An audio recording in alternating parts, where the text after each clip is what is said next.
talk to each other about programming. So please, if you've got a topic you'd like to present, I'd love to put you on this schedule. Come talk to me. I think that's Aklavonto. Is that you, Pavel? Oh, well. Hi, everybody. Hello. Okay, so yes, thanks to Dan for presenting a really great presentation last week. And the videos and slides are going to be up here on the wiki. So if you missed it, you can go there and grab it. Today, I'm going to be talking about, well, let's switch over to what I'll be talking about. Using LINQ and lambda sequence abstractions. So, let's start recording here.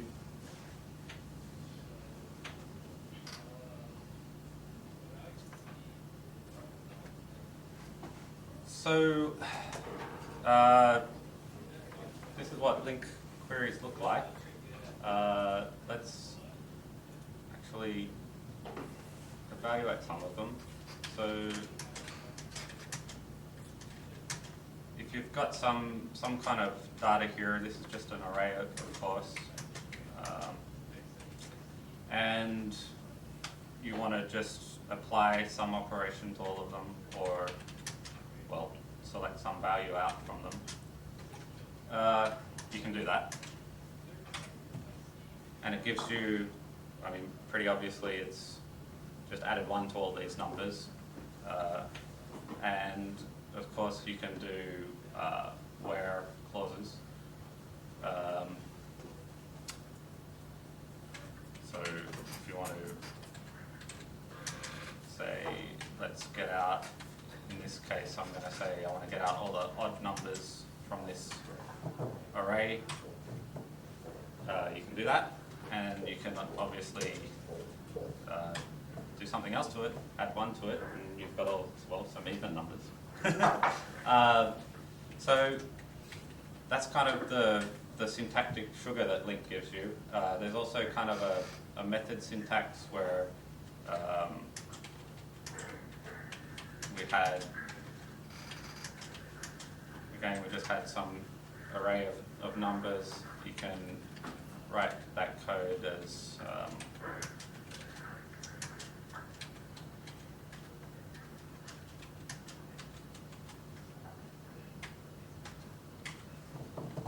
so that's selecting out all the odd numbers, obviously, and I guess that the kind of syntactic thing here is that you just need to be aware that this is a function declaration. If you haven't seen it before, it's saying that I'm going to take some value x, and then I'm going to, well, take the mod of it and see if it's 0, which is the definition of odd. So another interesting thing that's happening here is that we haven't put any types onto x, but in fact it is strongly typed. It is of type integer, and you can tell that from the results here. This is a list of integers. And it's figured that out through type inference, which is pretty cool, but we won't talk too much about that.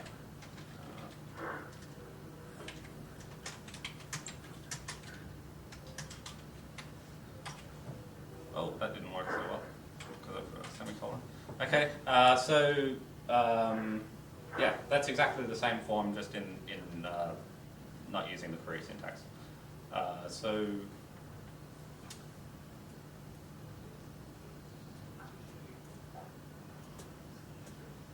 What I'm using here is LINQPad, and I highly recommend, if you haven't used it before, go grab it because it's really useful. As you can see, you can just evaluate some code right there. It doesn't have to be LINQ, it can just be C#. It'll give you the answer straight away. It's dynamically compiling your snippets. It reads in your code, evaluates it, and then prints out the results.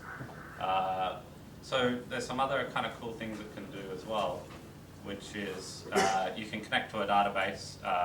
Just here, you can just go and say add connection, and seeing as we use Oracle, you'll actually have to go to view more drivers, click on here to install the Oracle driver, and then you'll get this Oracle driver here, and you can just put in your service name here. You'll have to go into the advanced tab and put on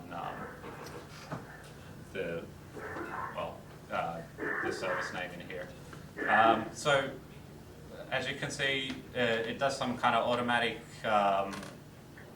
Hold ORM. on the phone, you guys press mute on the phone.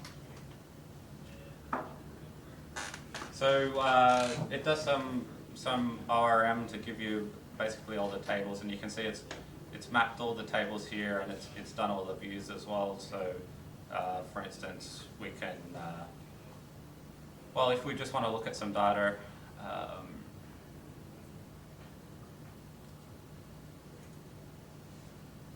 it goes ahead and grabs it, which is great because what I want to do is do some queries on that data. Whoops, a bit too far up there.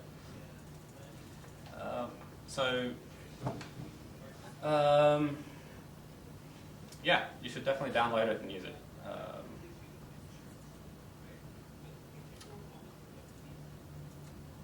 So this is just an extract from the code base, our code base that I found. Don't look at it too hard. It's just chaining together some operations that act on a sequence, and it creates a new sequence. And it probably makes you wince a little bit because there's a lot of really dense logic going on here. But at the same time, it's kind of reasonably descriptive, and you can kind of see what's going on. But the only reason I wanted to put this up is because this is just compiled code. It just lives in our code base, just like all our other code. So we're going to just go straight into doing a bunch of examples now. So let's do that. I'm not going to type them all out because that'll get tedious.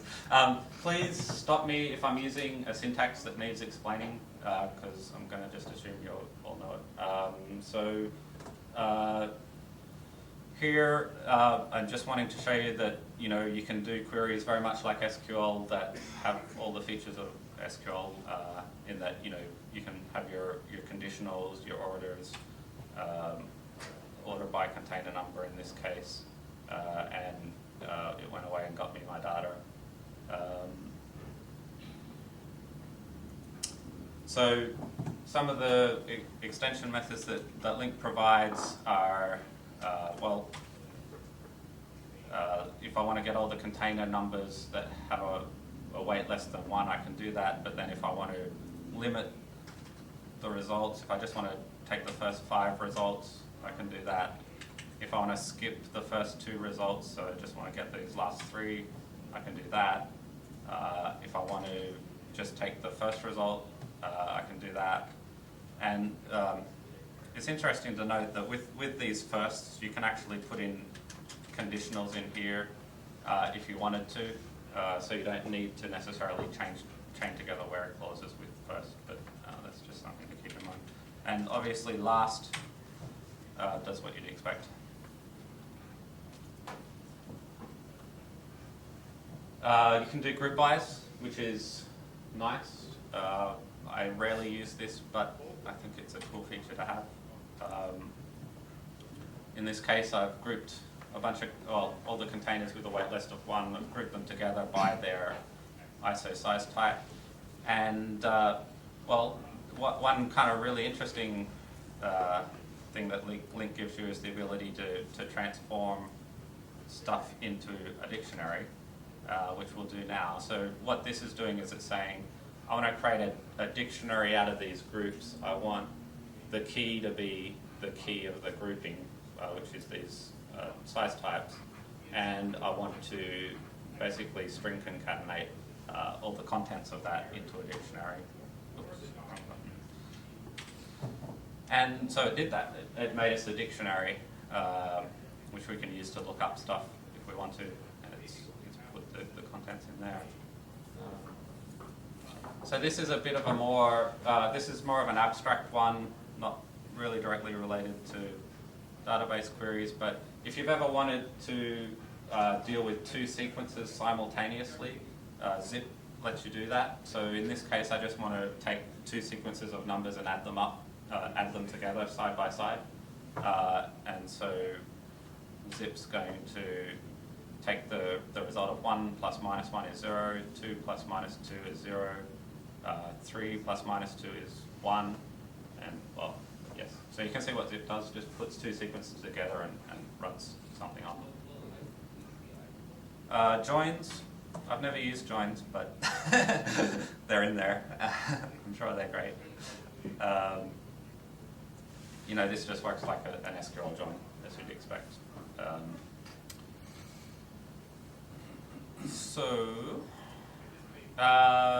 Yes, let's do some container weights.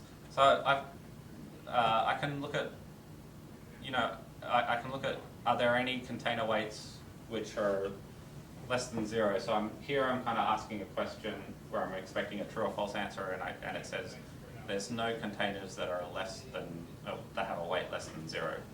And I might want to ask, are there any container weights with a weight less than 1? There are. And I'm also interested in, are all the container weights less than 1? It turns out no, they're not. Are they all less than 100? Yes, they're all less than 100. So all and any are kind of nice ways to take some predicate you want to apply to the whole sequence.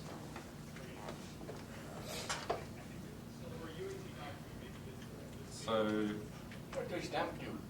what does what? Dump. Oh, dump. Yes. Good question. So in LINQPad, you can evaluate expressions, statements, or programs. In this case, I'm evaluating statements, and so by default, the return of a statement is nothing, and so you actually have to dump any data you want out here. So dump's just a LINQPad thing. It's nothing to do with C# or LINQ. It's just something I'm forced to do.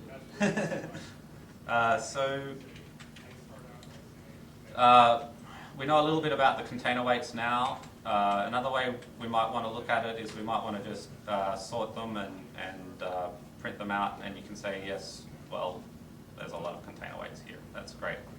But it's not very visual, so it'd be really great if instead we plotted this. So, well, I'll just run this real quick. And you can see we've plotted a histogram distribution of where all the container weights are in our data. So this kind of gives us a nice visualization. We know that, well, the container weights are kind of between 0 and 30. They're pretty much all over the place. And you can see this minus 10 here, which bears some explanation. There's actually, most of our containers don't have a weight specified. It's null. So in the query I'm putting in here, I'm saying if the weight is null, I'm going to treat that as minus 10. So when I plot it, we can still see it. Well, I haven't really plotted anything though. This is just a query where I'm grouping the weights by rounding them, which is really the same as creating bins for Instagram. So that's kind of one neat thing you can do with groups. So that histogram resulted from use of the tuple, or? Oh no. This tuple is a bit of a distraction. The important bit that's happening here is that I'm really just I'm taking all the weights and I'm grouping them by their rounded integer value. So we've got continuous values for weights, and I'm basically saying if it's rounded to 1, rounded to 2, 3, so I'm converting them all into integers, grouping them together, counting how many there are in the group, and then so this is saying, well, there's 9 that round to 0, there's 1 that rounds to 12. So, but your question was about the tuple. The reason I have to put the tuple in here is just that for it to show up as a plot in LINQPad, you need to have 2 axes. So you need to have the integer values and the counts.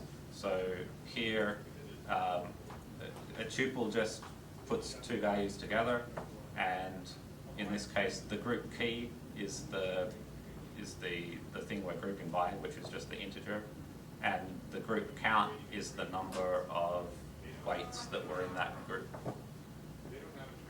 And by default, it shows the bar. Yeah.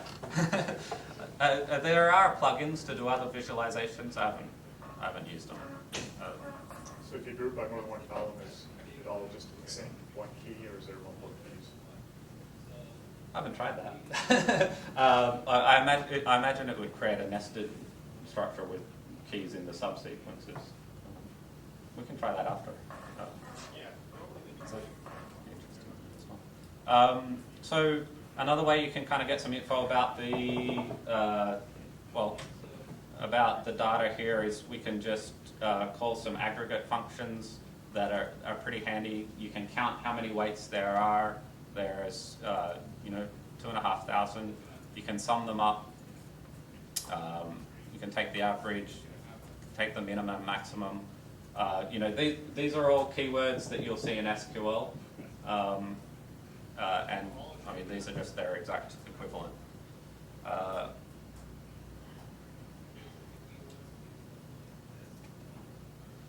So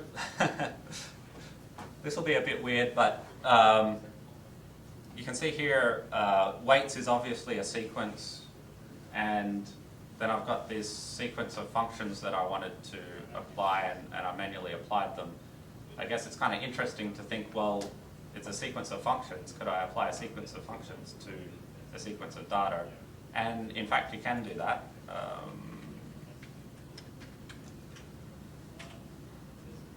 Well, I guess.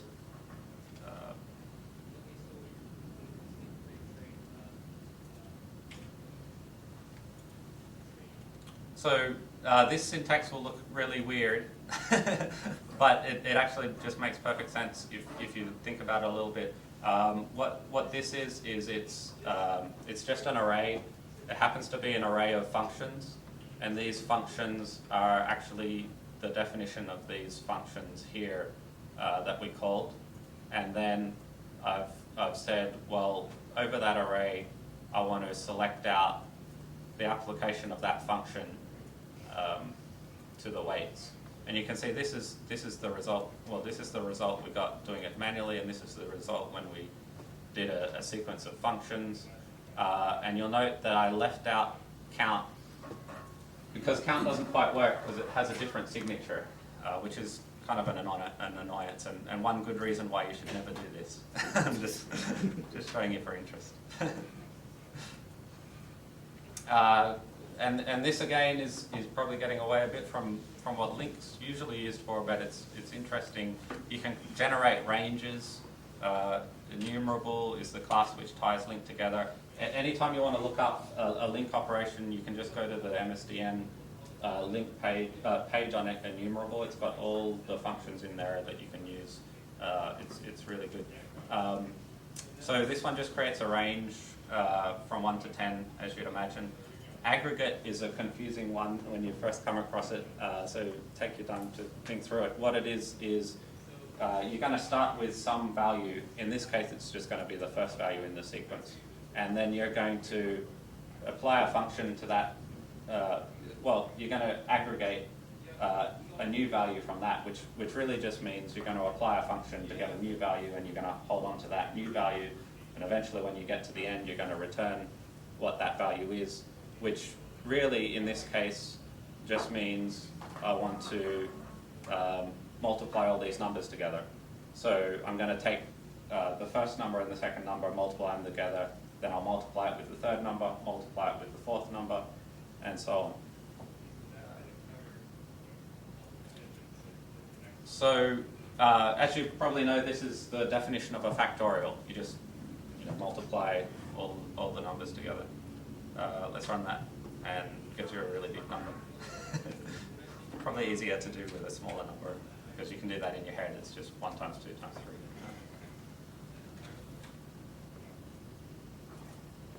So if you've got 2 sequences, you can do a set union on them, and as you'd expect, it just gives you, the union. Flatten many.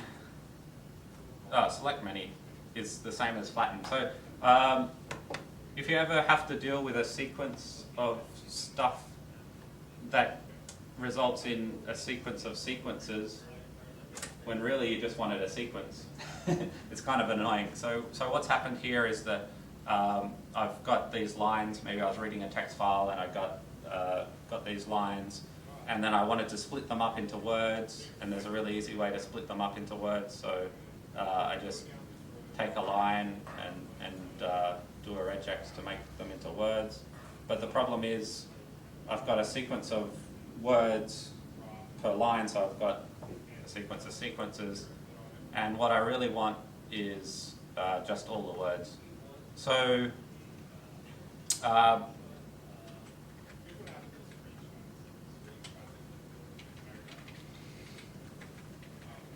there's two syntaxes to the select many, and all it's really doing is flattening. So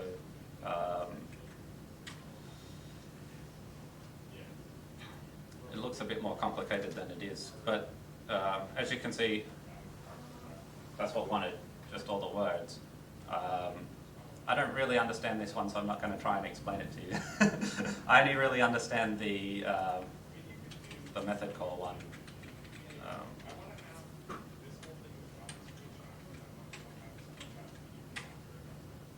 So this is exactly the same code.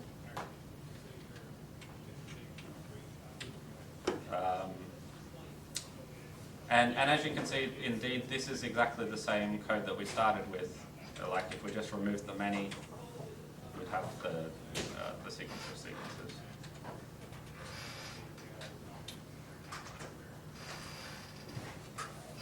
Okay, so we've gone through about half of the kind of operations that LINQ exposes, and if you want to see more of them, I suggest you go to the MSDN page. It's really good. It's got examples for every single usage, which is awesome. They're all listed out there, and it's a really useful resource to review just so that you know what's available to you now and then. It's definitely worth revising. But, well, I'm going to switch gears in a moment. So first of all, I just want to kind of make a statement why LINQ's a good thing. Obviously, it gave us some really powerful filtering, ordering, and grouping constructs. It works with any data source. I mean, that's pretty huge. You can use lists, arrays, XML, database, or you can define your own sequences, actually. You can switch your data sources with no query modification, which is actually, I mean, this is a really good motivator for saying, if you wanted to, you could use, LINQ or LINQPad in preference to doing SQL for a lot of things, because it's more general. It's definitely more concise and descriptive than having a for each loop, especially if you've got multiple conditions you need to filter out. So hopefully you all agree that that's true, and that we've seen some useful LINQ, because now I'm going to kind of dive into some different stuff.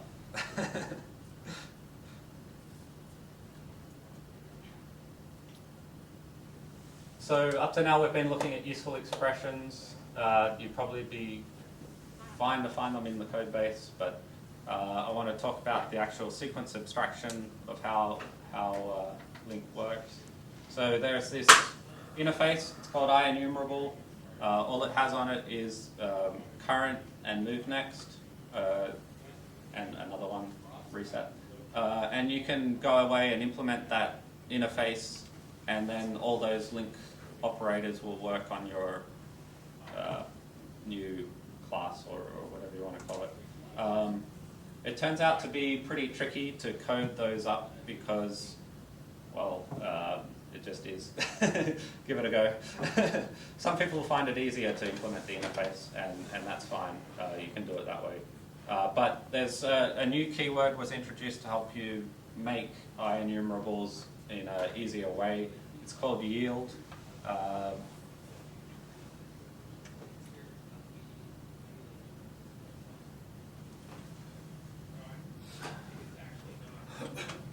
I guess I need to just here. Yep. So we got yield. Let's have a look at what it does. So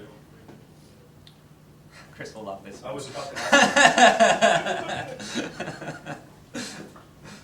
So if you want to make your own enumerable, you can do it with yield. You just define a function, and it really looks exactly like a loop, but anywhere where you're in that sequence you want to say here's a value, you just say yield return instead. So these return statements don't actually exit out of the loop. The way you read this is this code is going to execute forever, it seems, and it's just going to push these numbers out into a sequence. So as you know, the Fibonacci sequence just starts with two numbers, and then it adds those up, and then it adds the next two numbers up, adds the next two numbers up. So I think you'll all understand that this is just a loop representing the Fibonacci sequence. So let's try it out. Well, I guess I need a semicolon.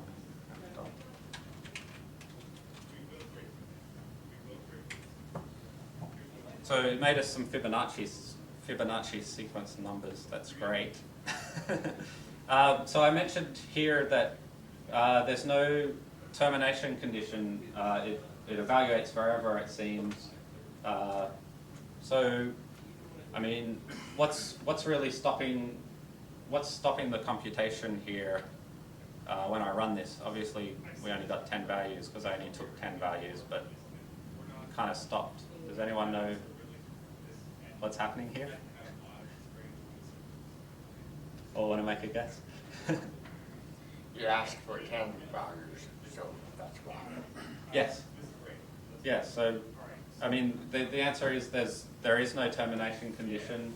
The computation is never made for all these things. It's actually a lazy sequence. So under the hood, the implementation that yield created is creating lazy values, which means that we don't actually evaluate anything until we ask for the next thing in the sequence. So yes, because we only get 10, we only get 10. What about for ordering? Do you have to go through all 10 to order it? Yes, absolutely. So ordering is a function that's going to force the evaluation of a sequence. If we try and order the Fibonacci sequence, it will take infinitely long time because it'll try and realize the whole sequence, and it's a never-ending sequence. So it's actually impossible to order the Fibonacci sequence, but we can definitely order 10 of the Fibonacci sequence. So we could do an order by here, but at this point, the sequence is already realized to 10, and so we can order it, and that's just fine. But you're spot on, you can't order an infinite sequence. It'll just execute forever.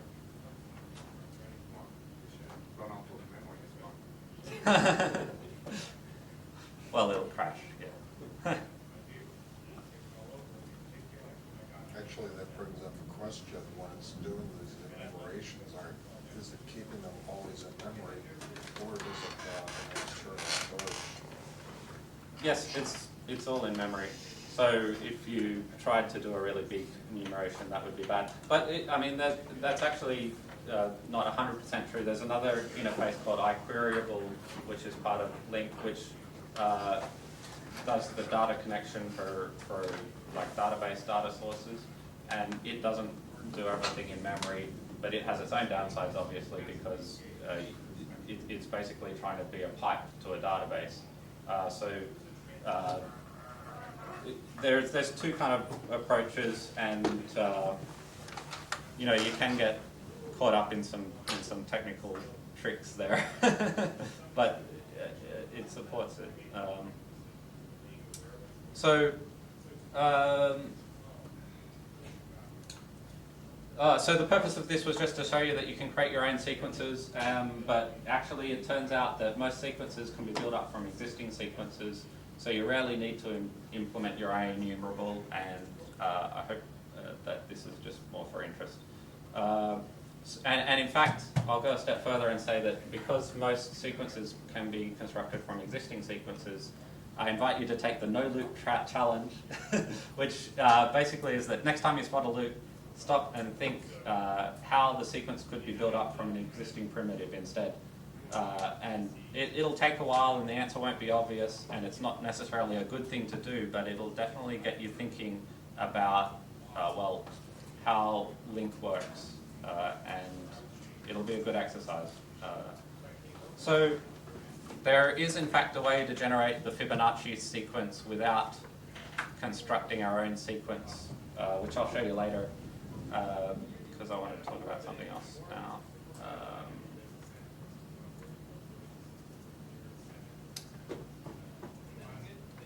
Oh yeah, so, well, these are enumerables or loops, or you could consider them just names for loops. This is my favorite loop. It's a Bacon-Mobius loop.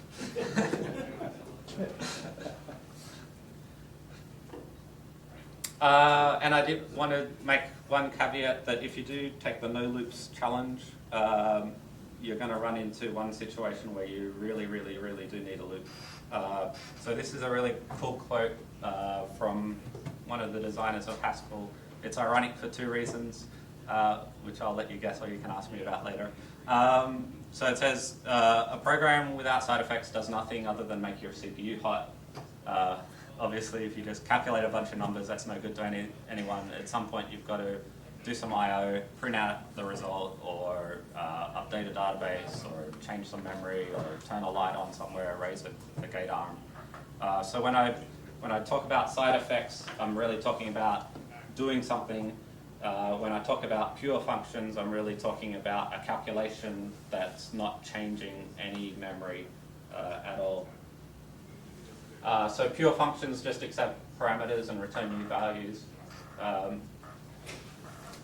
So if you do the no loops challenge, you're going to find that eventually you have to do things like realize your sequence, print them out or whatever. So it's just fine to have this basic loop that does exactly that. And you know you can stop there when you see that one. The interesting distinction here is that functions with side effects belong inside of like a loop like this, and everything else you can put outside is actually a good thing because it highlights the distinction between functions that have side effects and pure functions that are just calculations. And the reason I'm harping on about pure functions is that those advantages that we saw from LINQ were arrived at because of its properties of being pure. When we were writing those LINQ queries, we weren't actually changing any data, we weren't actually modifying anything, we were just transforming, we're doing a transform where we got a completely new sequence. It wasn't the old sequence, we didn't modify the old sequence, we got completely new values. So some of the advantages of pure code is, well, your code will be more robust, reasonable, composable, and testable. And I'm not going to try and prove that. So did I leave anything out? Anyone?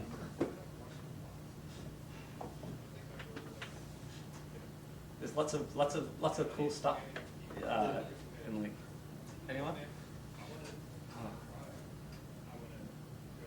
Well, I guess we kind of talked about them a bit anyway. You know, the iQueryable interface does some really great stuff for optimizing queries and that sort of thing. There's entity framework linked to SQL mapping between database tables into objects, and there's linked to XML for helping you deal with files. There's extension methods so that you can make function calls that look like you're calling it on an object that doesn't have that function. You've got anonymous types, anonymous functions, closures, type inference, and well, there's a lot of performance implications that we could talk about. It's all good stuff that I'm not going to talk about in detail because I want to talk about my favorite subject. I guess the question is, what is a sequence really?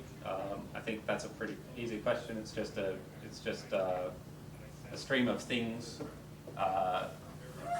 As we could see, they could have whatever type we wanted. And what's a sequence operation? Does anyone want to have a stab at what a good definition of that would be? Sequence operation? Yes. Oh, well, I guess it's a sequence operation. I guess that's worth a chocolate. They said there's treats. Oh, yeah. Chris asked. Oh, Don asked a good question as well. And David. I'm a bit slow with the chocolates, I'm sorry.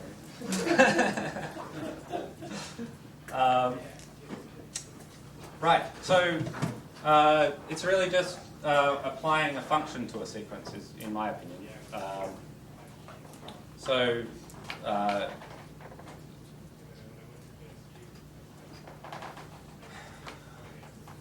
One way to look at it is we were doing this syntax here where we're kind of doing a query where we had a function that was the conditional for the query, but the other way of looking at it is actually we were calling a function that took a sequence and it took another function and applied that function over the sequence. And I want to prove to you that I'm not just making this up. So let's switch back to here, and we'll just run this part here. This is what I showed you on the slide, right? It's the same code, just written in a different form.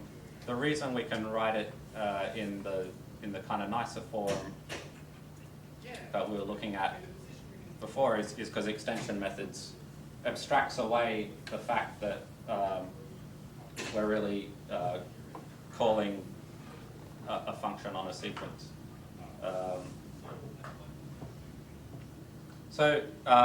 This is called a higher order function, and a higher order function just means that you are calling a function that takes a function and it uses that function to do something internally.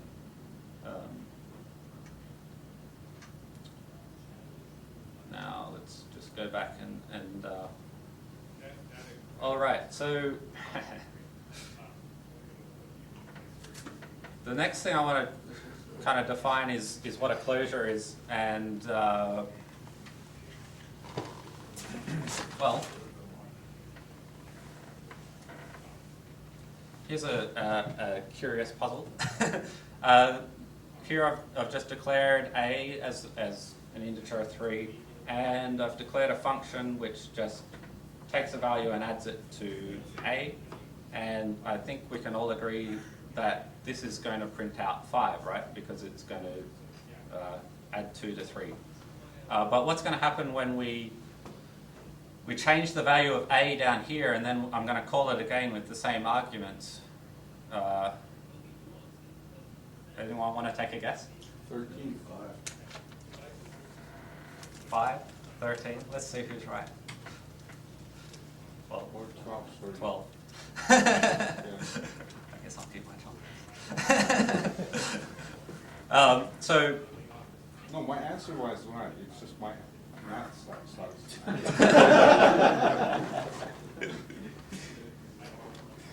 You asked 10 to 33 of that. Yeah, I added, yeah. Anyway, sorry. So yeah, I guess I'll give you guys a chocolate because I think you're on the right path. Oh, sorry. Which is, yeah, so somehow magically this function still knows what the value of a is. I guess that's not surprising because a is still in scope, but what's really surprising is, let's try that again with some scope. So this is exactly the same code, right? And it does exactly the same thing. It printed out 5, which is 2 plus 3. But I want to prove to you that B is out of scope. See that we can't access B at all in this scope because this is a block scope. It means that B is only accessible here, and this is where we define the function. And somehow this function captured the scope of B. So let's do an even more complicated example of in the same theme. Here I'm going to actually declare two functions, and I'm going to do the same trick. But the trick I'm doing here is I'm actually going to modify A, and we're going to see that A is indeed modified. So, well, let's run this. The first result is just exactly the same what we expected. It added 2 and 3. Inc A is just incrementing A, and it's actually returning back the increment of A, which is 4. And then when we call the exact same function here, add A2, you can see now that A is 4, so adding 2 to 4 is 6. So A is out of scope, but it's still changing. And that's because it was captured in the environment that it was declared in. So A actually still does exist. It's just at this point here we can never access A except through the functions we declared in there. So that's the definition of a closure, that you closed over variables when you declared a function. And the only reason I wanted to explain that is because we're using closures every time we use LINQ, even though we don't think about it. This code here is actually creating a closure. We can't even see a function declaration here, but in fact, as we saw, this is just syntax that creates those select functions, and the conditional function that it creates is actually capturing a string in this case, but it could have closed over a variable as well. So you can, well, so the end result of that is, you know, we're able to make some really obvious and expressive queries because we didn't need to write a comparator class. We didn't need to write a class that holds some value and then does a Boolean check or whatever, and we can then run that across another class, which, I mean, if you love design patterns, that's kind of an iterator pattern where you go ahead and define all those classes. Fortunately for us, LINQ is doing all of that under the hood for us, and it's doing it because it can use closures instead of creating classes. So, well, that's kind of interesting, but not so useful. So,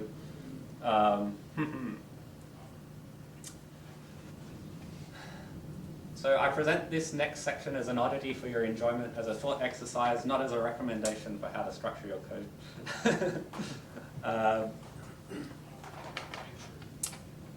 What I'm going to do here is I'm going to define a primitive sequence, an I-enumerable, which is very simple.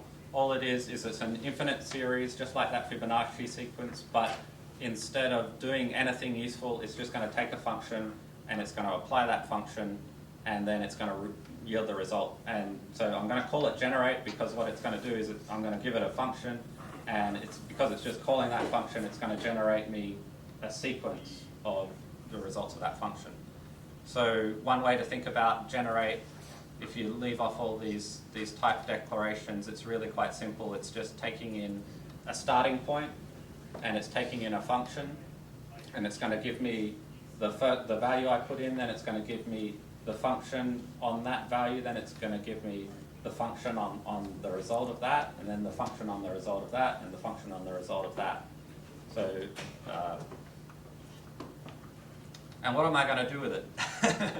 Well, I'm going to define a sequence, which is just, I'm going to start with 2, and I'm going to double it every time. And then I'm just going to take 5 of those. And as you can see, well, that's exactly what it did. 2, 4, 8, 16, 32. One question. Yes? Do you know if it creates a recursive function? This is not recursive. This is a loop. This is iteration. That's a good question, and that's important. This is reminding him of the one operator. It looks like recursion, but actually what's happening here, I mean, if you look in the loop, it's actually just, it's got a current value and it's modifying that current value in this scope. So it's not recursion, even though it kind of reminds us of recursion. So that was simple, but I want to do something a bit more complicated. I want to make the Fibonacci sequence, because Chris will love this. And I've done that, but it bears a bit of explaining how this works. I'm going to start with a tuple, which is just two values, 0 and 1, and I'm going to make a function which this function here, it starts with a tuple, and then it creates a new tuple, and the tuple is the sum of those two numbers and the previous number. So as you can see, this is quite challenging to process, I think, with your mind, but at the same time, it's much closer to the real definition of what a Fibonacci sequence is, because it's really just defining the relationship of the sequence. In this case, we just want to take the first item, because what we've actually generated is, we've generated a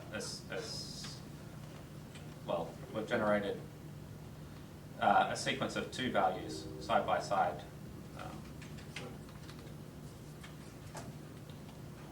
So that's great.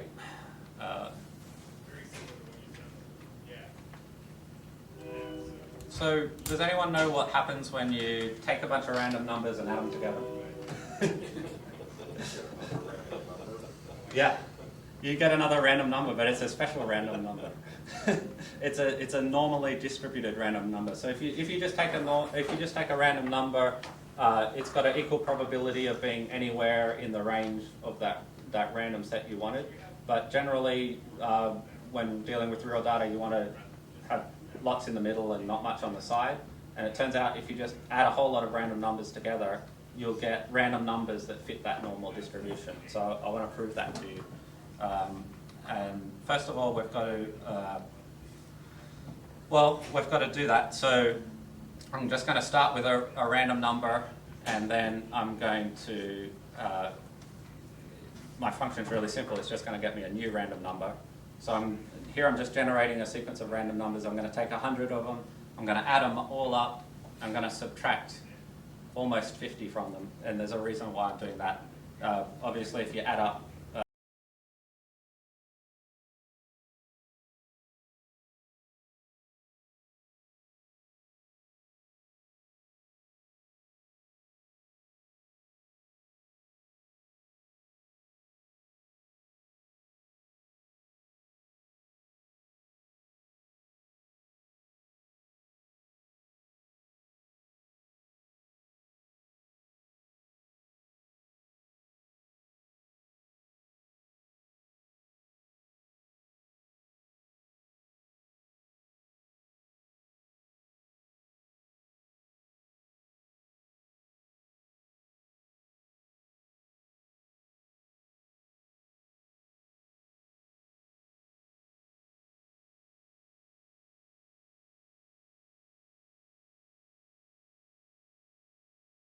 some random amount up and down, and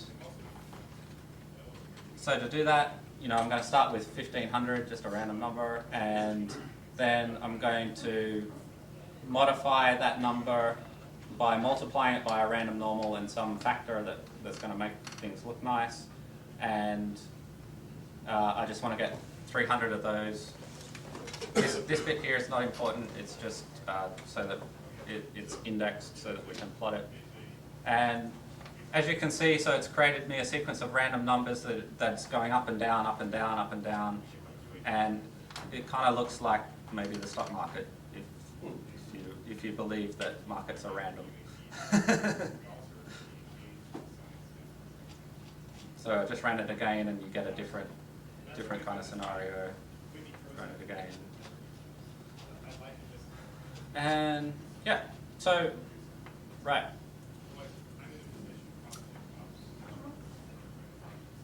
I'm going to do one more of these. We don't really have time. We're going to run over time, but hopefully people are okay with that. I want to count up I want to count up how many times a word occurs in some text. So I've got some text here, and this is splitting it up into words. So anyone know how we can count how many times these words occur?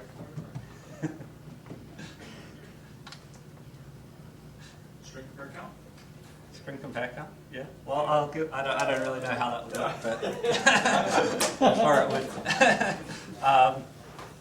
I'll give you a hint. I love dictionaries. Well, I would just, you already did that, so split them, or group by. Yeah. Group by? Yeah, that's a really great answer. We'll do that later as well. You're getting a hole here. But first of all, I'm going to show you a dictionary version, which is just a loop, nothing to do with LINQ or anything we've been talking about so far.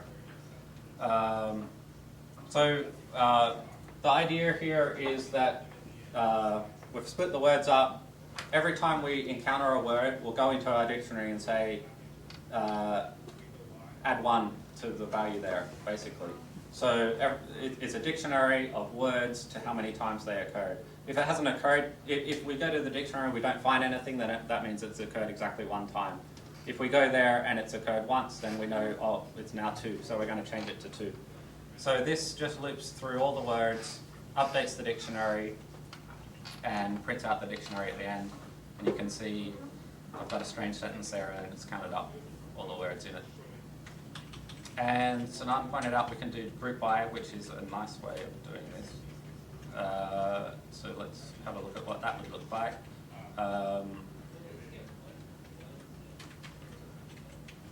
So this is a query where we say, well, I just want to group all the words together. Let's have a look what it would look like if we did that. Let's get rid of this. So this is the group by of the words, and you can see it's pretty close to what we want because all the words, you can see there's 4 of them here, there's 2 of them here, there's 2 of them there. So all we really need to do is count them, and a convenient way to count them is, and there's another way, which is to use an aggregate, and I couldn't come up, well, aggregate, you probably won't use it much when you're using LINQ, but it's kind of a nice thing for functional programming, so that's why I wanted to talk about it, which is, just to review what it does, it starts with some value, and then it adds them all up. So we did a factorial where we took a sequence of numbers and the function was multiply, and we multiplied them all together. In this case, we're adding stuff up. So what would this? So the code I want to write here is I want to start with a dictionary, and then I want to run through the sequence of words. And every time I see a word, I want to increment the count of how many times we saw it. Unfortunately, this doesn't work, it doesn't compile, because dictionaries have a funny syntax where you have to do all that try get value stuff. So to make this solution work, we have to basically do exactly the same thing we did in the loop, where we have to do all the try get stuff, check if it's actually there, and at the end though we return a new dictionary, and let's just prove that that works. Yeah. Now, the difference between this and group by is that with group by we had to create all the groups, and then we had to count them up and get the result. This kind of cuts out the middleman a little bit because you're just directly making the counts, which is the calculation you wanted to do. Unfortunately, it's not very elegant because of the structure of dictionary. So if I wanted to abstract away this, obviously I could make a function that does that, and it turns out, well, I'm going to do that.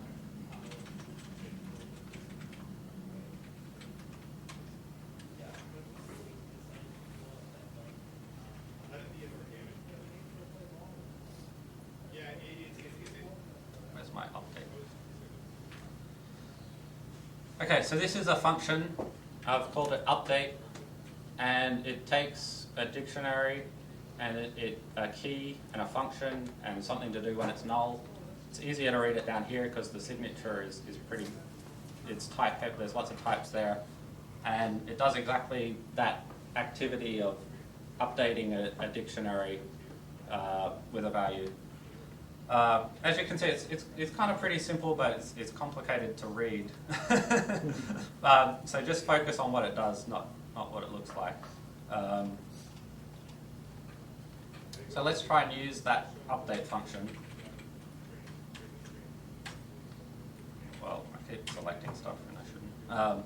So that's done exactly the same thing as everything else we did. But here, the function declaration is a lot simpler.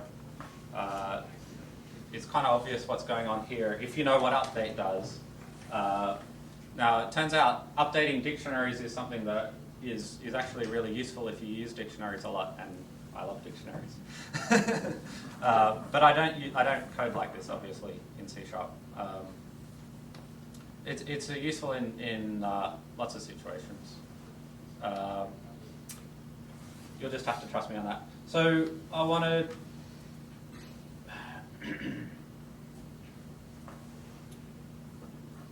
to talk a little bit about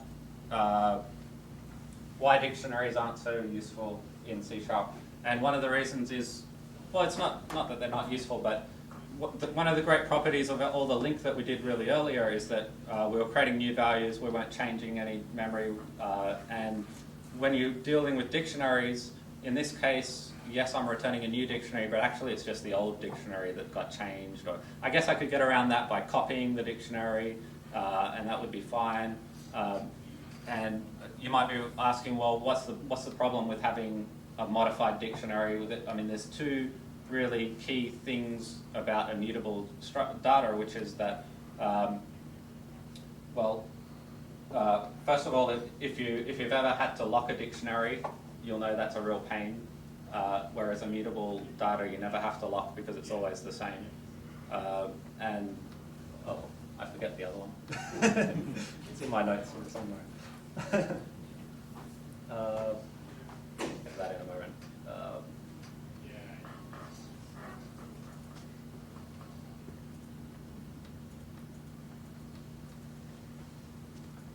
So I want to tell you about persistent data structures, which these are immutable data structures that have all those properties that I want.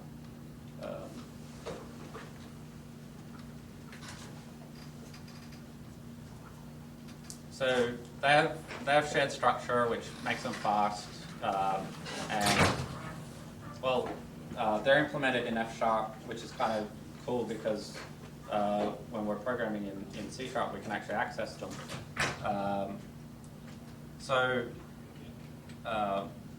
Down here is the same definition of update. So we had that definition of update for a dictionary. This is a definition of update for an F# map, which is just it's an immutable dictionary. And I'm going to run that.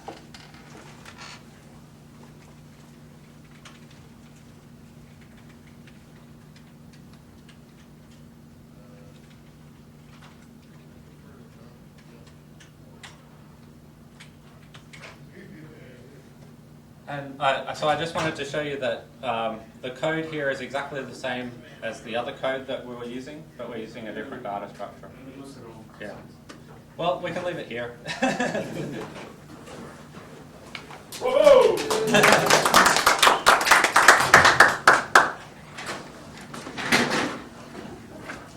You wrote a finance function in 4 lines, I think. Given a number,